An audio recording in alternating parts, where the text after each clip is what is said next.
Ms. Elizabeth Taylor and Steve Smith to say a few words, or whatever, however many words you want to say.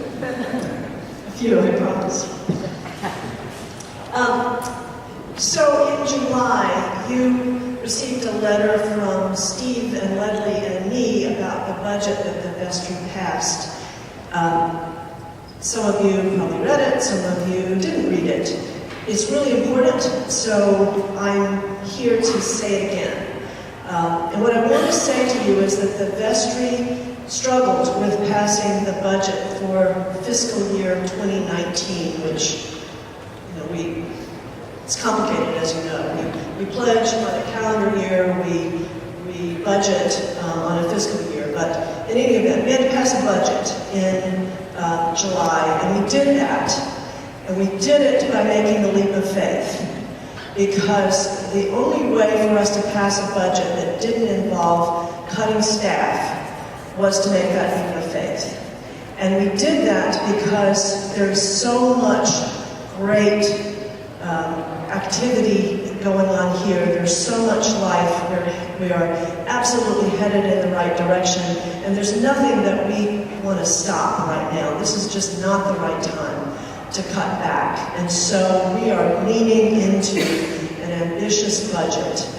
But you need to know that. We want to make sure that we share with you all of the information that you want and need to understand the church's finances and the decisions that are being made by the leadership of the church, why we made those decisions, and what that's going to take from all of us.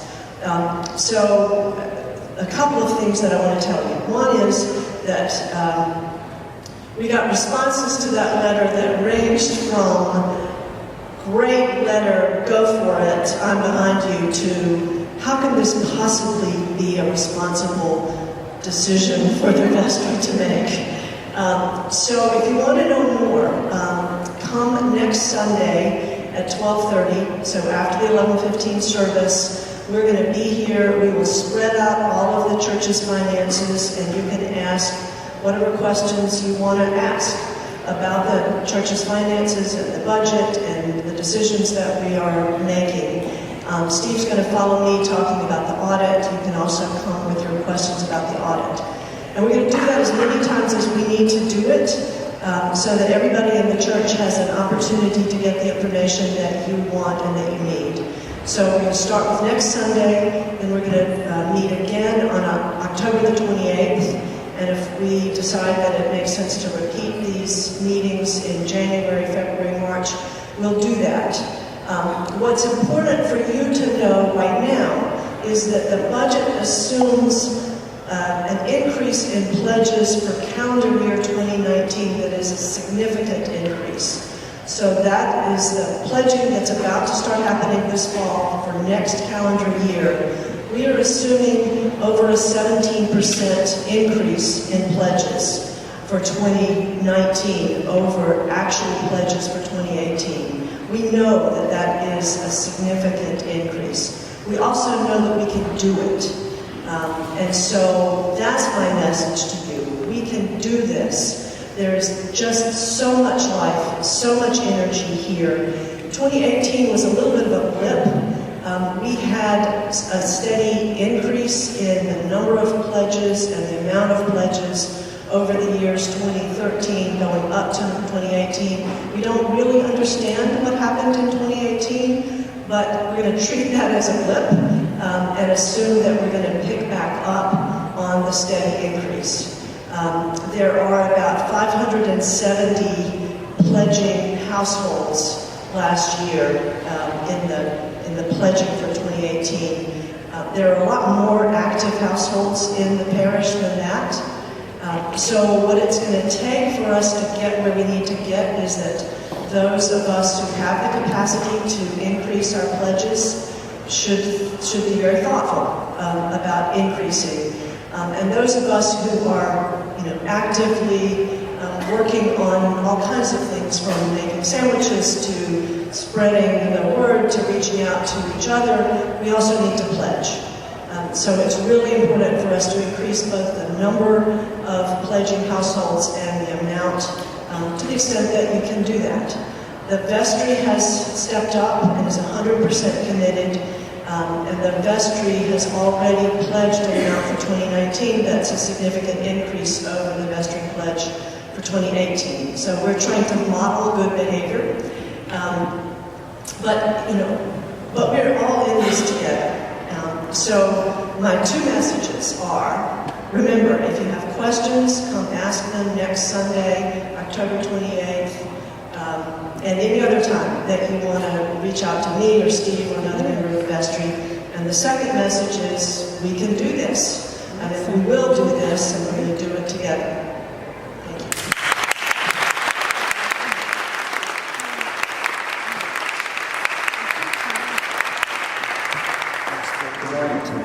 Steve Smith, Junior Award, and just wanted to share a couple of items with you regarding financial reporting and audit, which I know are probably the two most exciting topics on this morning's agenda.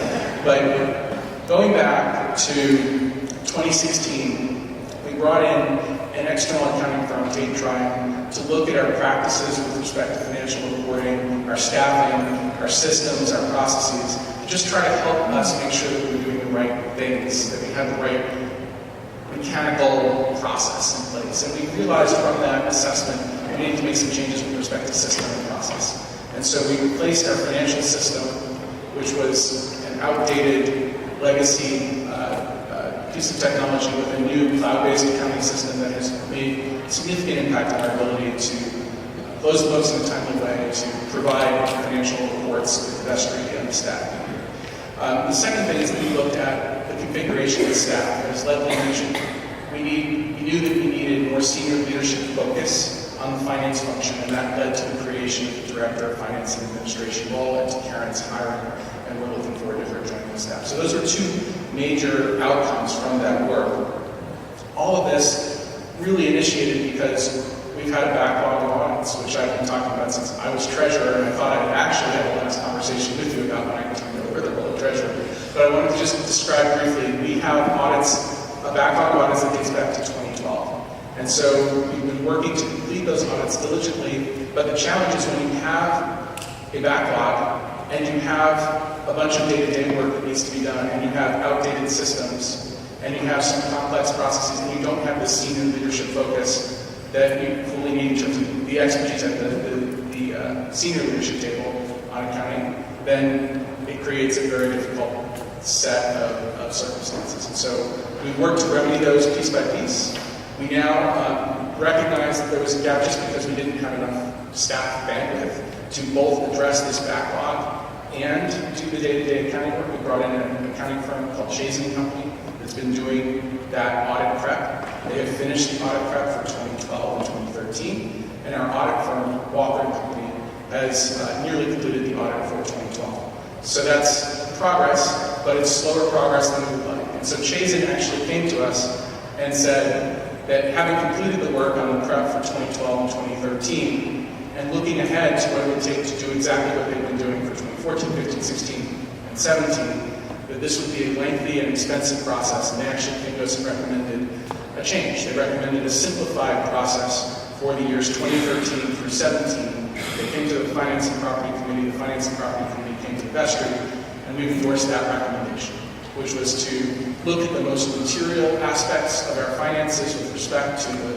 accounts that have the greatest impact on our overall performance pledge, capital campaign, and to provide assurances that all of those accounts tie back, and to put us in a position now that we're on this new accounting system for 2018 to do our next full audit for 2018. So we'll have a full audit for 2012, we'll have a review using simplified processes or good practices for 2013 through 17, and we will have a full audit for 2018. And that just allows us, we believe, to be good stewards of the resources of the parish. We were looking at a cost of over $100,000 to complete the audits for those years without making this change. And we felt like that was just not where we wanted those resources to be spent. So with that, as Elizabeth said, we'll talk in as much detail as you're interested next week and take questions next week on both this and anything else with respect to financial reporting and audits in the parish. But I wanted to just thank you and make sure we shared that update with you.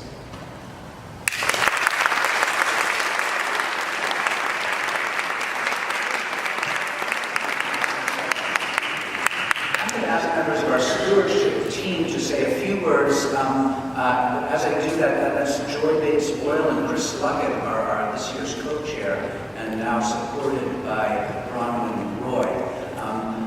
But I also see that we began the meeting by introducing members of the staff, and a couple couldn't be here right at the beginning. So I want to say thank you. Larry, would you please stand up? And if there are others who I didn't get to introduce, this is Larry Shelley.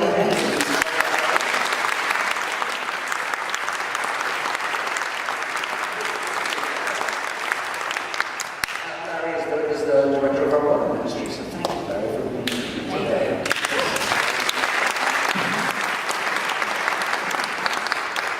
Which one of you's up? Me. Sorry. Take a line.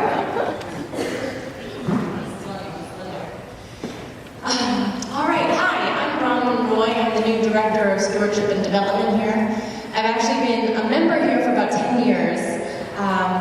I was introduced to the church a few years before that through rebuilding together. And it was an amazing experience. We were set out to renovate a home of a grandmother who had 5 grandchildren that she was raising. And she was at risk of losing those grandchildren because of the state of her home. And so we went in and we got started. And what we thought was going to be a 2-week project ended up being a couple months. And it didn't matter because we were so committed to sharing God's love. There was no one here complaining. We just got it done. So I want to take a moment to read the mission statement at St. Columba's. St. Columba's is a welcoming Christian community that seeks to be open in spirit, deep in faith, rich in worship, active in service. Columbans take this very seriously. There is so much passion, talent, energy to be God's hand, serve our neighbor, and nourish our souls. This is a place where if you raise your hand, you're called on. If you have an idea, let's hear it. If you have a question, well, we may not have the answer, but we'll walk with you on your journey as you seek to discover the answers. This is a place where we take care of one another. Our neighbors, we take care of those with views that differ from our own, and we take care of our planet, because we are Christian stewards. As stewards, our favorite part is giving of our time and talent. Oh yes, we love that bit. At St. Columba's, we own that bit. But the part that makes us a little uncomfortable is the treasure bit. But what a difference the treasure bit makes. Our rich worship crafted by our dedicated clergy, the thoughtful, exciting adult formation opportunities, the glorious music that inspires us all to celebrate the wonders of God, the outreach opportunities, Bishop Walker School, water ministry, crate patrol, so many to name. It's all possible because Columbans said, yes, I want to be a part of this. Columbans said, I want to invest in the future of our mission. Columbans pledged their treasure when it was easy, when it was hard, so we could fulfill our mission. At St. Columba's, we welcome everybody. Come as you are. Shirt and shoes if you have them. But if you choose to take the next step and to be a part of our mission, to strengthen your relationship with God and have the chance to change your own life and others, the chance to leave a lasting legacy, then we invite you to join us. You can start by pledging. If you're already pledging, see if you can increase by 1% or 2%. It really does make a difference. Stewardship is a year-round, everyday practice. There is no day off. You can start by investing and committing to take the next step. We clearly have some amazing things on the horizon. This is the place to be. I'm going to introduce you to our annual campaign co-chairs, Joy Bates Boyle and Chris Luckett. They are each remarkable people with unique talents, but what is most remarkable is their steadfast commitment to forming a stronger relationship with God through stewardship and offering all of us the same chance to do the same. Join Chris.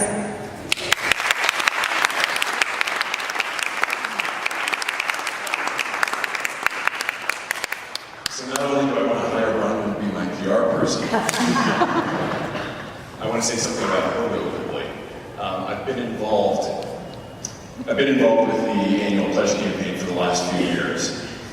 And one thing that I realize is that the most recent past co-chairs of the campaign are probably very envious of the position that Joy and I find ourselves in this year, having had her support throughout the work of this campaign.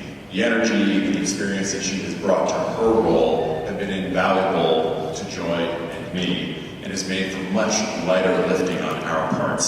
So, Ron, I want to say thank you.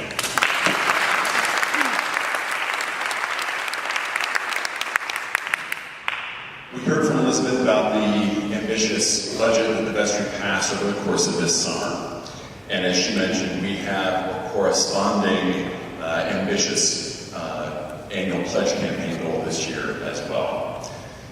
In the next week or so, you're going to be receiving in your mailbox the annual brochure and pledge card that you've received in years past if you've been a pledging member of the church, even if you haven't.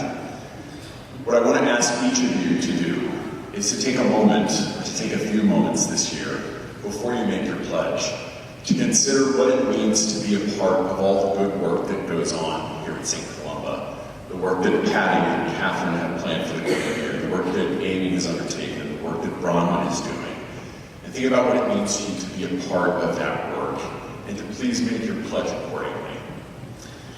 My wife Melissa and I came to St. Columba about 10 years ago, and we were thrilled to find a place where we could introduce our young daughter to the church, where we could worship with her. And very shortly after we came, we realized that we wanted St. Columba to be a place that was more than just somewhere where we attended services. And we wanted to be part of the work and the life of this parish, and we made our first pledge. In the years that have gone by since, as we have increased our pledge, that pledge has become something different for us. It's an act of faith, and it's also more than a measure of what we give to the church. It is a measure of what we receive from the church and what we receive here at St. Columba. This is no longer just a place where we attend service. It's a place where we come to worship, to teach, to learn ourselves. It's a place where we come to celebrate. It's a place where we come to mourn after the loss of a loved one. And my hope is that, again, as each of you consider your pledge for this year, you take stock of what you receive from St. Columba. For those of you who have been participating but haven't made a pledge this year, I invite you to make a pledge. And for those of you who are pledging and are able, please increase your pledge. Thank you.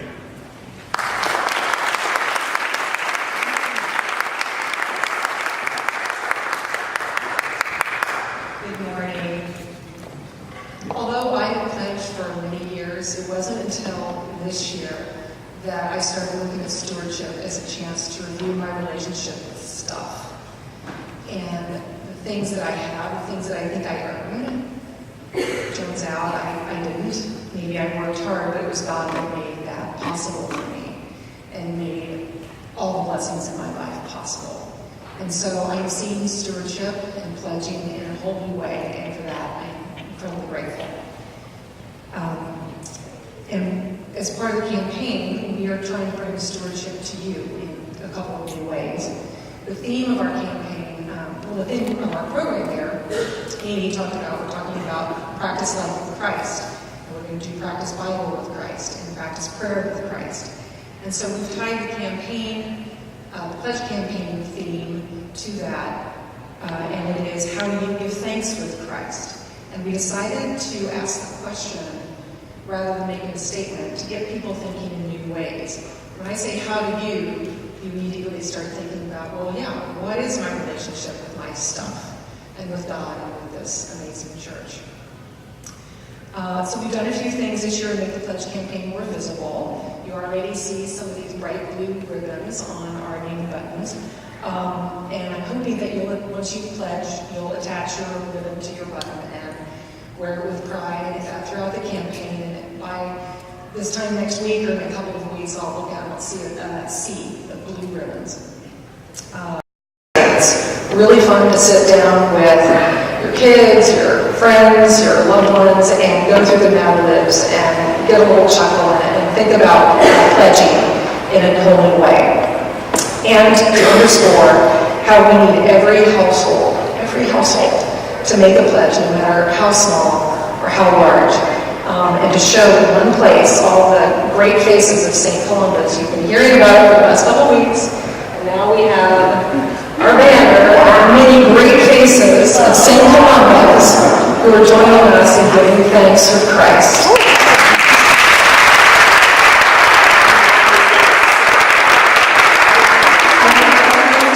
Your friends and your face if you submitted a picture out in the comment all throughout the campaign, and hopefully this underscores that, as so many have said this morning, we're at baptism and beyond, we're all in this together, and together we can do it.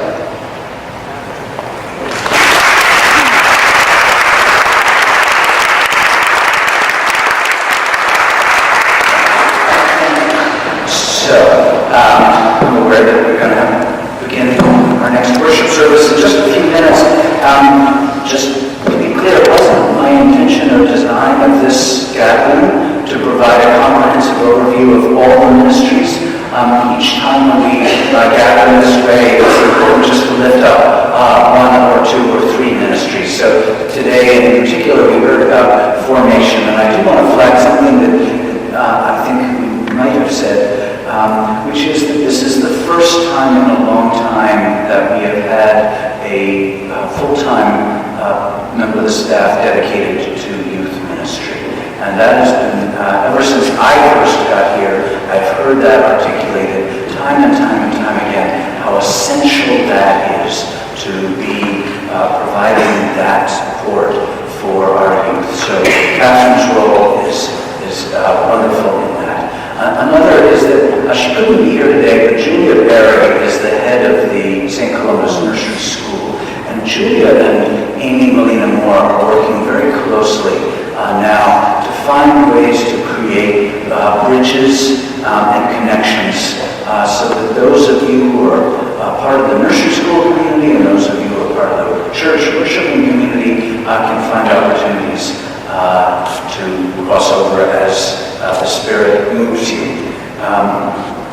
You also may be aware that last winter, I, the vestry, tasked a small group of you called the Outreach Vision Task Force to go off and pray and look anew at the neighborhood near and the neighborhood far, and to discern how it is that God may be calling us to engage in issues of service and outreach and justice. And that group has been doing their work diligently, and we're going to be hearing from them later this fall and into the winter, so stay tuned for that. Also, the vestry and I have made a determination that I've now been here for 3 years, and this is a good time for us to reflect and look at the overall vision and strategic planning of the parish. You heard Bronwyn share the current mission statement. Those kinds of statements can be an opportunity to galvanize the community and clarify what it is that God's calling us to. And we've got a group just coming together to lead us in that. And